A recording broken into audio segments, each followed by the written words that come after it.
اعوذ باللہ من الشیطان الرجیم بسم اللہ الرحمن الرحیم سماعون للکذب اکالون للسحت فإن جاءوك فاحكم بينهم أو أعرض عنهم وإن تعرض عنهم فلن يضروك شيئا وإن حكمت فاحكم بينهم بالقسط إن الله يحب المقسطين۔ سبحان اللہ۔ یہ مضمون پیچھے بھی یہی چل رہا ہے، آیت نمبر 41 میں اور آیت نمبر 42-43 میں۔ جو کل تک آپ نے سنا، اسی مضمون کو اگر اسی سورہ مبارکہ کے پچھلے مضمون کے ساتھ جوڑا جائے تو اس کا بیان کچھ اور بھی ہو سکتا ہے کہ پیچھے 2 آیتیں گزری ہیں۔ ایک آیہ کریمہ کے اندر اللہ تبارک و تعالی نے ارشاد فرمایا کہ تم شہداء للہ اور قائم بالقسط بن جاؤ، یعنی اللہ تبارک و تعالی کے گواہ بن جاؤ، اللہ تعالی کے لیے گواہی دو تم زمین پر، اور انصاف کو قائم کرنے والے بن جاؤ۔ ایک یہ آیہ کریمہ ہے، اور دوسری آیہ کریمہ یہ گزری، اس کا مفہوم یہ ہے کہ خلاق کائنات نے ارشاد فرمایا کہ اعدلوا هو اقرب للتقوی، کہ تم انصاف کے ساتھ فیصلہ کرو۔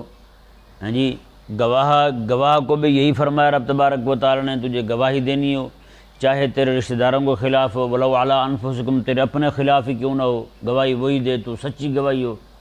جی تیرے خلاف جائے، تیرے ابا کے خلاف جائے، تیرے بھائی کے خلاف جائے، تیرے کسی رشتہ دار کے خلاف جائے گواہی، لیکن گواہی تم نے سچی دینی ہے جی۔ اور جہاں پر رب تبارک و تعالی نے فرمایا کہ اعدلوا هو اقرب للتقوی، وہاں فرمایا بلا یجرمنکم شنآن قوم علی الا تعدلوا، وہاں فرمایا کہ کسی قوم کی دشمنی جو ہے تجھے اس بات پر نہ ابھارے کہ تو ناحق فیصلہ کر دے، اور کسی قوم کی عقیدت اور محبت تجھے اس بات پر نہ ابھارے کہ تو ان کے حق میں ان کو کسی کا حق دبا کے دے دے جی۔ ان 2 آیات کریمہ کو اور اس آیت کریمہ کو جو کل پڑھا ہم نے، ان تینوں آیات کریمہ کو سامنے رکھا جائے تو جو چیز ثابت ہوتی ہے وہ اللہ اکبر، ان 3 آیتوں پر 2 آیتوں پر عمل کر لی جائے، تیسری آیت میں جو کچھ بیان ہوا اس سے بچ جائے بندہ۔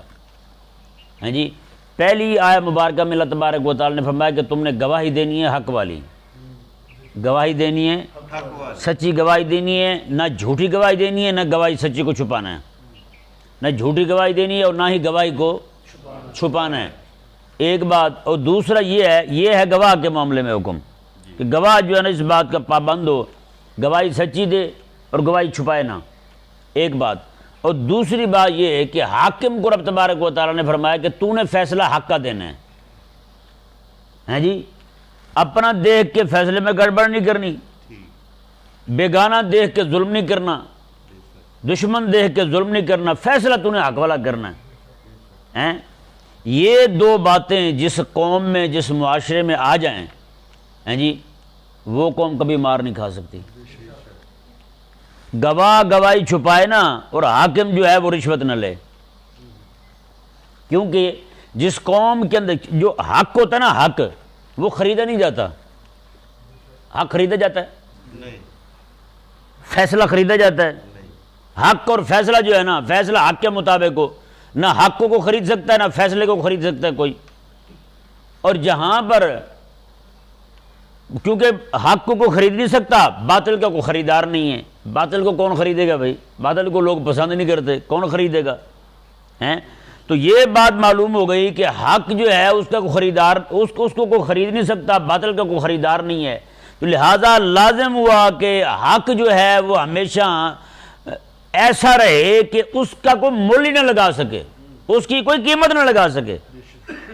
جس قوم میں اور معاشرے میں فیصلہ کرنے والا بندہ حق کا بیوپاری بن جائے، حق کو بیچنے والا بن جائے، تو وہ قوم جو ہے وہ کبھی بھی قائم رہ سکتی نہیں۔ یہی ہے نا کہ معاشرہ ظلم کے ساتھ نہیں چل سکتا، معاشرہ ظلم کے ساتھ جب فیصلہ کرنے گواہی دینے والا جھوٹ بولے، گواہی دینے والا گواہی چھپائے اور جو بندہ ہے کیا نام اس کا فیصلہ کرنے والا ہے، جو جج ہے، وہ بھی ویپاری ہو، پیسے لے کر فیصلے تبدیل کر دے، غریب امیر دیکھ کے فیصلے بدل دے، ہاں جی، ملک کا حکمران کو دیکھ کے اس کے لیے حکم اور ہو، غریب پکڑا جائے اس کے لیے حکم اور ہو، ہاں جی، تو پھر یہ ذہن میں رہے وہ معاشرہ قائم نہیں رہ سکتا۔ پھر ایسے ہی ہوتا ہے جج کے پاس پہنچنے سے پہلے کورٹ کے اندر کھڑے کھڑے گولیاں چل جاتی ہیں، پھر جج کے سامنے گولیاں چل جاتی ہیں، انہیں پتہ ہے جج نے بول دیا تو پھر ہمارا کچھ بننے والا نہیں ہے، یہیں پہ کچھ ہو سکتا ہے تو وہی کر لو۔ تو یہ ذہن میرے مسئلہ، یہ ساری خرابی، یہ ساری تباہی تب بھی آتی ہے جب بندہ جو ہے نا وہ اللہ تبارک و تعالیٰ کے دو حکموں کو چھوڑ دے، گواہ جو ہے وہ سچی گواہی چھپا جائے یا جھوٹی گواہی دینے لگے، یا پھر حاکم جو ہے فیصلہ کرتے ہوئے رشوت خوری کرنے لگے۔ کہ نہیں سمجھ آیا مسئلہ؟ ہاں، یہ دو باتیں جو ہیں یہی تباہی کا سبب ہیں۔ آج پوری دنیا کے اندر جو آپ قتل و غارت دیکھ رہے ہیں، جو بدماشی دیکھ رہے ہیں، جو ڈکیتیاں دیکھ رہے ہیں، جو جناب سارے جہان کی بے حیاں وہ ایک ہی بار آ گئی ہیں ساری۔ کیوں آئی ہیں؟ اس کی وجہ یہی ہے کہ رسول اللہ علیہ السلام کا دیا ہوا نظام جو ہے نا وہ کہیں پہ بھی قائم نہیں ہے۔ جب وہ نظام قائم نہیں ہوگا تو پھر حالات ایسے ہوں گے، پھر امن نہیں ہو سکتا، امن کی توقع کوئی بندہ نہیں رکھے۔ پھر یہ آیا کریمہ دیکھیں جی، اللہ تبارک و تعالیٰ نے وجہ بیان فرمائی۔ اب آپ نے یہ آیا کریمہ دیکھنی ہے، یہودیوں کے ساتھ جو ہوا وہ دیکھنا ہے، ان کا معاشرہ کیوں تباہ ہوا، اور پھر ہم نے اپنے آپ کو دیکھنا آیا کہ جو باتیں ان میں ہیں وہ ہم میں بھی ہیں، جن باتوں کی وجہ سے وہ تباہ و برباد ہوئے ہیں کیا ان کے جراثیم ہم میں تو نہیں ہیں؟ اگر وہ جس بات پہ تباہ و برباد ہوئے ہیں، جس بات پہ رب تبارک و تعالیٰ نے انہیں دنیا کا ذلیل ترین انسان قرار دیا ہے، اگر تو وہی بات ہم میں ہے تو پھر ہمیں بھی اپنے کپڑے جھاڑنے کی ضرورت ہے کہ نہیں جی؟ اللہ تعالیٰ نے ارشاد فرمایا سماعون للکاذب اکالون للسحت، فرمایا کہ وہ بہت زیادہ جھوٹ کو سننے والے، جھوٹ کو قبول کرنے والے ہیں، اکالون للسحت، اور حرام خوری کرنے والے ہیں، بہت بڑے حرام خور ہیں۔ اور سحت جو ہے نا یہ ساحہ تھا، اس کا معنی ہوتا ہے کسی شے کو جڑ سے اکھیڑ دینا، کسی شے کو جڑ سے اکھیڑ دینا، اور یہاں پر جڑ سے اکھیڑنا مراد یہاں حرام ہے۔ کیا ہے؟ حرام ہے، یعنی رب تبارک و تعالیٰ نے حرام کو فرمایا سحت، جڑ سے اکھیڑ دینے والی شے ہے جی، کیونکہ یہ حرام جو ہے نا یہ ہر چیز کو جڑ سے اکھیڑ دیتا ہے۔ حضرت عبداللہ بن عمر رضی اللہ تعالیٰ عنہما ارشاد فرماتے ہیں کسی بندے نے سوٹ لیا ایک جوڑا کپڑے کا پہننے کے لیے، اس میں 9 درہم حلال کے ہیں، 1 درہم حرام کا ہے، 9 حلال کے ہیں، 1 حرام کا ہے، تو فرمایا کہ وہ 1 درہم جو ہے نا وہ 1 درہم اس کی نماز قبول نہیں ہونے دے گا، 1 درہم کی وجہ سے نماز قبول نہیں ہوگی اس کی، حالانکہ 9 حلال کے ہیں، حرام کا 1 ہی ہے، اس کی وجہ سے اس کی نماز قبول نہیں ہوگی، اس کی عبادت قبول نہیں ہوگی رب تبارک و تعالیٰ کی، دعا تک قبول نہیں ہوتی بندے کی۔ تو یہ ایسے جڑ سے اکھیڑتا ہے، یعنی حرام جو ہے نا یا پہلے تو نیکی کی توفیق نہیں آنے دیتا، آپ جتنے بڑے بڑے حرام خوروں کو دیکھیں گے وہ نماز کے قریب نہیں آئیں گے، ہاں جی، اگر آئے گا بھی صحیح، نماز پڑھ بھی لے گا، نیکی اس سے ہونی نہیں، سرزد بھی ہو جائے نا اس سے نیکی تو ہمارے قبول نہیں ہوگی۔ یہ حضور ارشاد فرماتے ہیں، کریم آقا علیہ السلام کا فرمان۔ اب یہ آیت مبارکہ دیکھیں جی، رب تعالیٰ نے فرمایا سماعون للکاذب، وہ جھوٹ سننے کے عادی ہیں، جھوٹ سننے کے شوقین ہیں وہ جی، جھوٹ کو قبول کرتے ہیں۔ کون؟ ان کی عوام، ان کی عوام، وہ فیصلے بھی جھوٹ کے سننا پسند کریں گے، وہ تقریر سنیں گے وہ بھی جھوٹی، حق والی بات نہیں سنیں گے، وہ حق والی بات نہیں سنیں گے۔ ہماری عوام کو آپ دیکھ لیں، ہماری عوام کے سامنے قرآن بیان کیا جائے ان کو کوئی واجد نہیں آئے گا، ہے یا نہیں؟ حدیث بیان کی جائے کوئی مزہ نہیں آئے گا ان کو، نہیں واہ واہ واہ، کبھی سنا ہے آپ نے قرآن سن کے کہہ رہے ہوں واہ واہ واہ کمال کر دیا، کبھی ہوا؟ نہیں ہوا۔ کیوں؟ ان کی طبیعت جھوٹ سننے والی ہوگی، ان کی طبیعت جھوٹ کو پسند کرتی ہے، اور کوئی قصہ سنا دیں، کوئی جھوٹے سنا دیں تو اس پہ واج طاری ہو جائے گا، وہ اچھل کود کریں گے، واہ واہ واہ کمال ہو گئے بھائی، ہیں جی آج تو پھٹے اکھیڑ دیے ہیں، مزے کرا دیے ہیں آج مولوی صاحب۔ اور یہ بھی مزاج بن گیا ہماری قوم کا آج، کہ ہماری قوم یہ چاہتی ہے کہ ہمیں احکامات نہ سنائے جائیں رب کے، رب تعالیٰ نے جس چیز سے منع کی ہے وہ نہ سنایا جائے، احکام سنائیں۔ اب آپ جلسہ کروا لیں، کوئی مولوی بلائیں باہر سے 50,000 روپے دے کے، اور اسے کہیں کہ جناب آپ نے یہ بیان کرنا ہے زنا کی تباہ کاریاں، زنا کرنے کا کیا گناہ ہے، چوری کرنے کا کیا گناہ ہے، سود خوری کا کیا گناہ ہے، ہاں جی حاکم جو ہے وہ نہ حق فیصلہ کر رہے ہیں اس پہ تقریر کر دیں، بتائیں کتنے لوگ سنیں گے؟ دوبارہ اس مولوی کو پورے علاقے میں نہیں بلائیں گے کہ 50,000 تجھے اس لیے دیا تھا کہ تو یہ سنا، ہمیں 50,000 تجھے اس لیے دیا تھا کہ ہمیں جھوٹ سنا ہماری طبیعت خوش کر، اس لیے تو نہیں دیا تھا۔ آپ آج بھی تقریریں آپ سن لیں مولویوں کی، ہاں جی اکثریت تقریریں جو ہے نا فلانا کے فضائل، فلانا کے فضائل، فلانا کی مذمت، فلانا کی مذمت، اور یار رب تبارک و تعالیٰ نے جو چیز دے کے اپنے حبیب کو بھیجا وہ بھی سنانا ہے، تم نے نہیں سنانا، وہ کب سنانا ہے؟ کیونکہ طبیعت جو ہے نا وہ رب تبارک و تعالیٰ کا نہ حکم سننے کے لائق رہی ہے، اور نہ ہی رب تبارک و تعالیٰ نے جن چیزوں سے منع کیا وہ سننے کے لائق رہی ہے۔ یہ جھوٹ کی محبت جو ہے نا ان لوگوں کا بیڑا غرق کر گئی، جھوٹ کی محبت بیڑا غرق کر گئی۔ آپ جمعات میں چلے جائیں، مولوی پتہ نہیں کون کون سے قصے سنا رہے ہوں، قصے سنا کے بات ختم۔ یہ نہیں بتانا رب تعالیٰ نے تمہیں کیا حکم دیا ہے، یہ نہیں بتانا کہ رب تبارک و تعالیٰ نے تمہیں کس چیز سے منع کیا ہے، کیونکہ قوم جو ہے رب تعالیٰ کا حکم سننا نہیں چاہتی، کیونکہ عمل کرنا پڑے گا سن کر۔ رب تبارک و تعالیٰ کی منع کی ہوئی چیزیں سننا نہیں چاہتی، ان پر جو عذاب ہیں، عذاب کی وعیدیں سنائی ہیں، رب تبارک و تعالیٰ نے جو دھمکیاں دی ہیں وہ نہیں سننا چاہتی، کہ قوم خوف زدہ ہو جاتی ہے، ڈر جاتی ہے۔ یہی ہو رہا ہے یا نہیں ہو رہا؟ تو یہ قوم جھوٹ سننے کی عادی ہو گئی۔ ایک جگہ گئے ہم، جلسہ تھا، وہاں پہ مجھے کہا انہوں نے بیان کا، میں گیا وہاں بیان کیا، میں نے بیان کر کے میں آ گیا تو انہوں نے روک لیے، بھی ٹھہریں جی کھانا کھا کے ہیں، چلیں بھی ٹھہر گئے۔ وہاں ایک مولوی بعد میں قصہ گو آیا، مولوی نے قصہ سنانے والا، اس نے 3 گھنٹے پورے صرف یہ سنایا کہ حضرت عمر مسلمان کیسے ہوئے ہیں۔ 3 گھنٹے، 3 گھنٹے میں یہ پورا کیا اس نے۔ ایک بندے نے ایک ٹانگ پہ کھڑے ہو کے 30,000 روپے پھینکا اس پر، صرف ایک بندے نے۔ جب وہ آیا تو میرے پاس ہی بیٹھ گیا وہ بندہ، مجھے اس کے عزیز نے بتایا کہ چاچا نے ایسے اتنے پیسے پھینکے آج۔ وہ جب آیا میرے پاس بیٹھا، میں نے کہا سنائیں جی کیا حال ہے، ٹھیک ہیں؟ کہتے یہ ایسے بدتمیز تھا، کوئی مزہ نہیں آیا۔ میں نے کہا پھر 30,000 کس چیز کا پھینکا تم نے؟ 30,000 پھینک دیا، بدتمیز تھا، مزہ بھی نہیں آیا۔ اب بتائیں نا جی، جب رب تبارک و تعالیٰ کا حکم ہی نہ سنائے بندہ، اور طبیعت جو ہے نا بندے کی ایسی ہو، آپ بڑے بڑے مجمع جو لگتے ہیں نا، آپ وہاں چلے جائیں ان کو دیکھ لیں، ہیں جی اس یہی وجہ ہے کہ آج جھوٹ جو ہے نا وہ زیادہ بکتا ہے، جھوٹ زیادہ بکتا ہے، جھوٹ کا کاروبار ہو رہا ہے۔ آپ دیکھ لیں، وکیلوں کو دیکھ لیں، آپ جھوٹ کو بڑھاوا دینے والے ہیں۔ اور ہمارے ظلم یہ ہے کہ ہمارے معاشرے میں وکیلوں کے پاس کوئی بندہ چلے جائے نا، جا کہ میں نے قتل کیا بھائی یہ کیس لڑنا ہے، وہ کہتا ہے بری کرا دوں گا، بری کرا دوں گا تجھے، تو نے یہ کہنا، یہ کہنا، یہ کہنا، یہ نہیں کہنا۔ اسے جھوٹ سکھائیں گے، جھوٹی پکیاں پڑھائیں گے۔ اور ظلم یہ ہے کہ جھوٹ کا کاروبار کرے، جس کی روٹی جھوٹ کی، جس کا کام سارا جھوٹ کا، ہمارے معاشرے میں اسے دانشور کہا جاتا ہے، دانا کہا جاتا ہے، عقل والا کہا جاتا ہے اسے جو جھوٹ کا کاروبار۔ مولوی بیچارے سے ایک جھوٹ ثابت ہو جائے، پوچھتے ہیں ہاں جی مولوی صاحب، ایک جگہ میں بیان کرنے گیا، وہاں ایک بندہ کہنے لگا جی ہمارے مولوی نے جھوٹ بولا، اس کے پیچھے نماز جائز ہے۔ میں نے کہا تیرے گھر میں ٹی وی ہے؟ کہتا ہاں ہے۔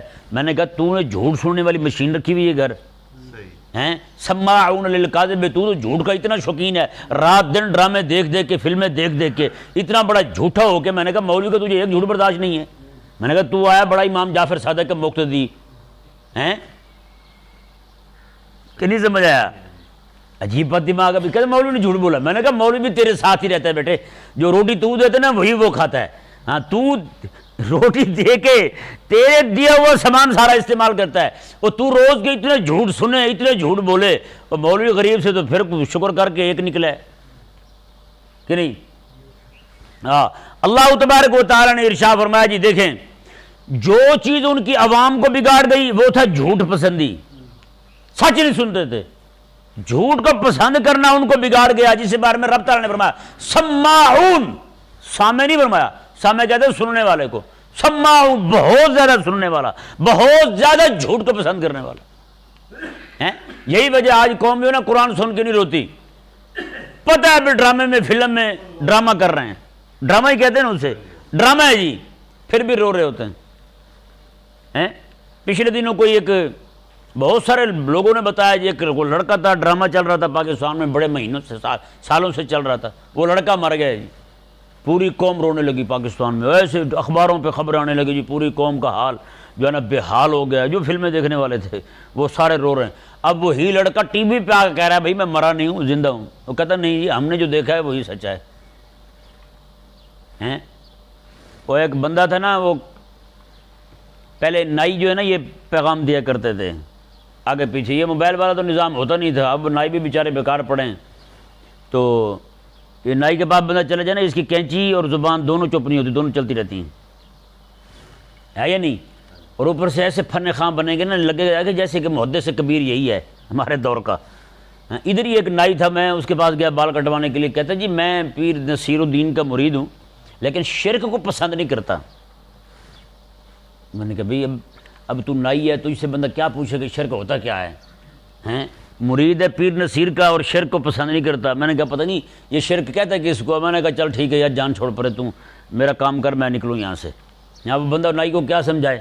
ویسے ہمارے یہاں مشہور ہے تو بندہ ہے یا نائی ہے، نائیوں کو تو ویسے بندہ نہیں سمجھتے، اللہ تعالیٰ ہدایت عطا فرمایا انہیں۔ تو یہ جھوٹ جو ہے نا یہ سننا بہت زیادہ ہماری طبیعت میں ہے۔ تو بندہ جو ہے نا وہ نائی گیا پیغام دینے کے لیے، کسی کو کہا کہ یار فلاں بندہ فوت ہو گیا۔ اب جسے پیغام پہنچا کافی مہینوں کے بعد دیکھا اس نے وہ بندہ سامنے آ رہا ہے جس کے بارے میں اطلاع پہنچی کہ مر گیا، وہ سامنے آ رہا ہے۔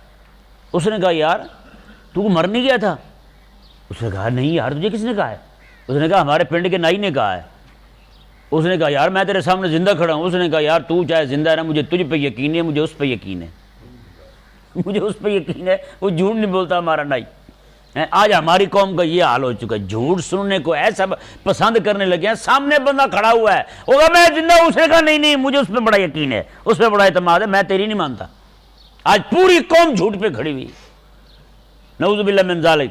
اللہ تبارک و تعالی نے ارشاد میں دیکھے جی جھوٹ پسندی نے یہودیوں کی عوام کو بگاڑا تھا، اکالون للسوت، حرام خوری نے، رشوت خوری نے ان کے ججوں کو بگاڑا تھا، ان کے ججوں کو اور مولویوں کو بگاڑا تھا، کیونکہ ان کے مولوی ہی ان کے جج تھے، ان کے مولوی ہی ان کے قاضی تھے۔ تو مولوی بھی ہو گیا وہ ان کا رہنما بھی ہو گیا مذہبی، اور ساتھ ساتھ ان کا وہ جج بھی ہو گیا۔ یعنی عوام جھوٹ کا فیصلہ پسند کرتی ہے، جھوٹ سننا پسند کرتی ہے، اور ان کے جو قاضی جج تھے وہ بھی حرام خوری کیے، انہوں نے کہا ہمیں آپ ہمارا کام کر دیں، ہم آپ کا کر دیتے ہیں۔ تو رشوت کے فیصلے یہی کرتے تھے، غریب کے لیے حکم اور تھا، امیر کے لیے اور تھا، اپنے قبیلے والوں کے لیے اور تھا، دوسرے قبیلے والوں کے لیے اور تھا۔ خلاق کائنات نے ارشاد فرمایا جی دیکھیں، فرمایا کہ فَإِن جَاءُوكَ فَاحْكُم بَيْنَهُمْ أَوْ أَعْرِضْ عَنْهُمْ۔ میں حبیب پیارے اگر یہ آپ کے پاس آ جائے نا فیصلہ کروانے کے لیے، دیکھیں جی ابھی تک حضور کے پاس پہنچے نہیں ہیں، رب نے پہلے بتا دیا حضور کو۔ اللہ اکبر۔ فَإِن جَاءُوكَ، اگر آ جائیں آپ کے پاس، فَاحْكُم بَيْنَهُمْ، تو حبیب پیارے اب آپ کی مرضی ہے، آپ چاہے تو ان کے درمیان فیصلہ کر دیں، او اعرض عنہم، چاہے تو آپ ان سے اپنا چہرہ مبارک پھیر لیں، انہیں کہیں جائیں جی اپنے آپ فیصلہ کریں، ہمیں تم سے کوئی غرض نہیں ہے۔ یہ ذہن میں رہے، یہ جو ہے نا بیان ہو رہا ہے، رب تعالیٰ نے اختیار دیا حضور کو، چاہیں تو فیصلہ کر دیں چاہیں تو چھوڑ دیں۔ یہ اس وقت کی بات ہے جب تک یہودیوں کے ساتھ صرف جنگ بندی کا معاہدہ تھا۔ کس چیز کا معاہدہ تھا؟ جنگ بندی کا معاہدہ تھا۔ ابھی تک باقاعدہ ذمہ نہیں بنے تھے یہودی، جب ذمہ بن گئے تو پھر حکم اور ہے، پھر ذمہ بن گیا تو پھر حکم کا پابند ہے، پھر فیصلہ اسلام کا ہی ہوگا۔ کس چیز میں؟ حدود میں، تعزیرات میں، باقی سارے معاملات میں۔ ہاں ان کے اگر کوئی مذہبی معاملات ہیں تو وہ خود نمٹائیں گے، ان کے وڈیرے جو بھی ہیں وہ، یعنی کہ ذیلی کو معاملات ہیں تو وہ خود نمٹائیں گے۔ باقی اس طرح کے جو معاملات ہیں بڑے جن کا اثر لوگوں تک پہنچے، یا حکم شرع مبارکہ جو ہے جس چیز کی ان کے ہاں اجازت نہیں ہے، یہ اگر کرنا شروع کر دیں تو اس پر پھر اسلام کی حکومت بھی پکڑے گی انہیں۔ رب تبارک و تعالیٰ نے ارشاد فرمایا حبیب پیارے اگر آپ کے پاس آ جائیں تو فاحکم بینہم، آپ ان کے درمیان فیصلہ کر دیں، او اعرض عنہم، یا اپنا چہرہ ہی ان سے پھیر لیں۔ وَإِن تُعْرِضْ عَنْهُمْ، اگر آپ ان سے چہرہ پھیرتے ہیں تو فَلَن يَضُرُّوكَ شَيْئًا، تو یہ آپ کو کوئی نقصان نہیں کر سکیں گے، آپ کو نقصان نہیں پہنچا سکیں گے۔ وَإِنْ حَكَمْتَ فَاحْكُمْ بَيْنَهُمْ بِالْقِسْطِ، میں حبیب پیارے اگر آپ فیصلہ کریں نا تو پھر فیصلہ انصاف والا کریں۔ کون سا فیصلہ کریں؟ انصاف والا فیصلہ کریں۔ ان اللہ یحب المقسطین، بے شک اللہ تبارک و تعالیٰ انصاف کرنے والوں کو پسند فرماتا ہے، انصاف کرنے والوں کو پسند فرماتا ہے۔ رب تعالیٰ نے ارشاد میں وَكَيْفَ يُحَكِّمُونَكَ وَعِندَهُمُ التَّوْرَاۃ، میں حبیب پیارے یہ آپ کو حاکم بنا کیسے رہے ہیں حالانکہ ان کے پاس تو تورات موجود ہے۔ جو فیصلہ آپ کے پاس ہوگا وہی فیصلہ تو ان کی کتاب میں موجود ہے، چاہے وہ زنا کی سزا ہو یا پھر قتل کی سزا ہو، دونوں کے دونوں ان کی کتاب میں موجود ہیں۔ پھر آپ کے پاس کیسے آ رہے ہیں؟ اس کا مطلب ہے کہ پھر کسی اور بات کے لیے آ رہے ہیں کہ ہمیں کوئی چھوٹ مل جائے، کوئی ڈھیل مل جائے۔ اچھا، جب آقا علیہ الصلوۃ والسلام فیصلہ کر دیں گے ان کی مرضی کے موافق تو لوگوں کو کہیں گے، مسلمانوں کو کہیں گے دیکھیں جی یہ تو وقت کے نبی کا فیصلہ ہے۔ اگر ان کی مرضی کے مطابق ہو جائے فیصلہ تو کہیں گے دیکھیں جی اب ہم نے اپنا فیصلہ چھوڑ دیا ہے، اب ہم نے نبی وقت جو ہے، اس وقت کے جو نبی ہیں مومنوں کو کہیں گے تو ہم نے تو ان کا فیصلہ مانا ہے۔ اگر کوئی کافر اعتراض کریں گے تو انہیں کہیں گے دیکھیں بھائی ہم تو کمزور لوگ ہیں، حاکم وہی ہیں، ہم نے تو حاکم کا فیصلہ مانا، جو حاکم فیصلہ کرے گا ہم وہی مانیں گے۔ رب تبارک و تعالیٰ نے ارشاد فرمایا حبیب پیارے ان کے پیٹ کے اندر نا یہ والی گندری ہے، یہ والا معاملہ ہے ان کے اندر کہ وہ چاہتے ہیں کہ جو ہم لتر پولا کرتے ہیں نا منہ کالا کر کے، ممکن ہے اس سے بھی چھٹکارا مل جائے، ان کے ہاں کو سزا ہلکی ہو، ممکن ہے اس سے بھی چھوٹ جائیں، کیونکہ عبادات کو دیکھ کر کے ان کے دل میں ایک طرح کا لالچ پیدا ہوا تھا کہ جس طرح ان کی عبادات بالکل آسانی والی ہیں، ممکن ہے ان کی سزائیں بھی آسان ہوں، لیکن رب تبارک و تعالیٰ نے جو سزا ان کے لیے بیان فرمائی تھی وہی سزا یہاں بھی بیان فرمائی ہے۔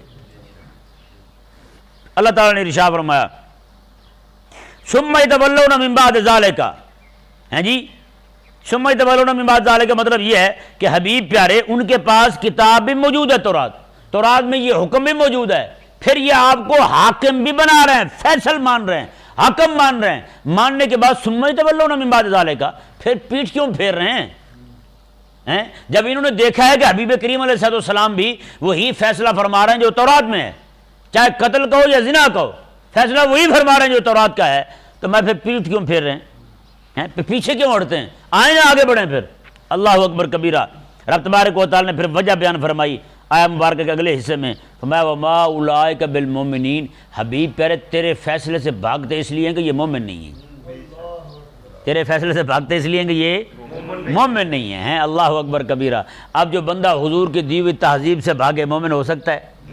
آقا علیہ السلام کے دیے ہوئے نظام تعلیم سے بھاگے مومن ہو سکتا ہے؟ ہاں جی آقا علیہ السلام کے دیے ہوئے نظام خلافت سے بھاگے مومن ہو سکتا ہے؟ ہاں جی آقا علیہ السلام کے دیے ہوئے نظام معاشرت سے بھاگے مومن ہو سکتا ہے؟ آقا علیہ السلام کے نظام معیشت سے بھاگے، حضور کے عطا کردہ نظام معیشت سے بھاگے مومن ہو سکتا نہیں، کیونکہ یہ جتنے بھی نظام ہیں، یہ 4-5 نظام بنتے ہیں آقا علیہ السلام نے عطا فرمائے ہیں، ان ساروں پر اس وقت دجالی کفتوں کا غلبہ ہے، دجالی کفتیں جو ہیں وہ ان سارے امور میں متصرف ہیں۔ ہیں جی تو پھر آج ہمیں سوچنا پڑے گا، ہیں جی دجال کے نظام کو چلانے والا جو ایک فیصلہ چھوڑ کے بھاگے ہیں، رب تعالیٰ فرمائے وما اولئک بالمؤمنین، یہ مومن نہیں ہے جو حضور کے سارے فیصلے مسترد کر دے، حضور کے سارے فیصلے ترک کر دے اور اس کے سارے فیصلے دنیا جہان میں لین دین پڑھنا پڑھانا ہر شے فرنگی والا ہو، تو فرمایا پھر کیا ہوگا؟ یہ وما اولئک بالمؤمنین بہت بڑی بات ہے، قسم خدا کے یہ 3 دن سے 4 دن سے مضمون چل رہا ہے، اس کا اختتام پتہ کس بات پر؟ وما اولئک بالمؤمنین۔